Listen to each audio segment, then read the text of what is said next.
बहुत समय पहले एक विशाल और संपन्न राज्य हुआ करता था जिसका नाम था किंगस्टन। यहाँ के राजा एड्रियन किंगस्टन अपने न्याय, करुणा और बुद्धिमत्ता के लिए दुनिया भर में मशहूर थे। लेकिन इस महान राजा के जीवन में एक दुख की लहर थी, उसका बेटा प्रिंस जैन। जैन दिखने में सुंदर था, उसके कपड़े हमेशा चमचमाते थे और बोलने में तेज, लेकिन उसका दिल अहंकार और मजाक से भरा था। वो झूठ बोलता, नौकरों से दुर्व्यवहार करता और निर्दोष लोगों पर हंसता। राजा एड्रियन उसे कई बार चेतावनी दे चुके थे। जैन, एक सच्चा राजा लोगों का सम्मान करता है, न कि उन्हें डराता है। अगर अगली बार किसी को तेरे कारण दुख पहुंचा, तो मैं तुझे अपना बेटा नहीं, सिर्फ एक अपराधी समझूंगा। लेकिन जैन की आदतें नहीं बदली। एक दिन जैन ने अपनी हद पार कर दी। राजमहल के एक नए सेवक धीर को देखकर उसने सोचा, इससे थोड़ा मजा लिया जाए। धीर खिड़की के पास साफ सफाई कर रहा था।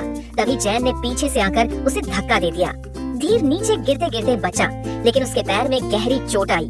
जब यह बात राजा को पता चली, उन्होंने जैन को बुलाया। ये तेरी आखिरी चेतावनी है जैन, राजा की आवाज कांप रही थी। अब एक गलती और तू ताज का हकदार नहीं रहेगा। कुछ दिनों बाद राजा एड्रियन और प्रिंस जैन एक शांत गांव की सैर पर निकले। लोग उन्हें देखकर झुके, सलामी दी, लेकिन जैन की नजरें शरारत ढूंढ रही थी। रास्ते में एक सैनिक खड़ा था, सीधे, अनुशासित। जैन के दिमाग में एक नया मजाक आया। चलो उसे सेब की परीक्षा में डालते हैं। उसने सेब लिया और सैनिक के सिर पर रखकर पत्थर फेंकने लगा।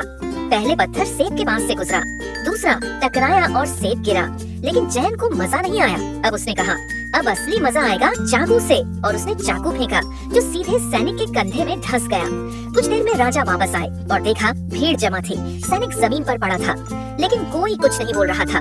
राजा गर्जे, बोलो ये किसने किया? सब चुप। तभी घायल सैनिक ने कांपते हुए कहा, राजन, ये काम प्रिंस जैन का है। राजा एड्रियन की आंखें नम हो गई। उन्होंने जैन की ओर देखा, वो सिर झुकाए खड़ा था। मैंने तुझे ताज नहीं, जिम्मेदारी दी थी और तूने उसका मजाक बनाया। अब मैं तुझे बेटे की तरह नहीं, एक अपराधी की तरह सजा दूंगा। राजा ने दरबार में ऐलान किया, प्रिंस जैन को 1 साल के लिए महल से बाहर किया जाता है। वो अब आम लोगों की तरह जिएगा, वही खाएगा जो लोग दें, वही पहनेगा जो उसे मिल सके, और तब तक वापस नहीं लौटेगा जब तक उसका दिल राजकुमार जैसा ना बन जाए। उस 1 साल में जैन ने भूख देखी, छोटे सही, और सबसे बड़ा सम्मान सीखा।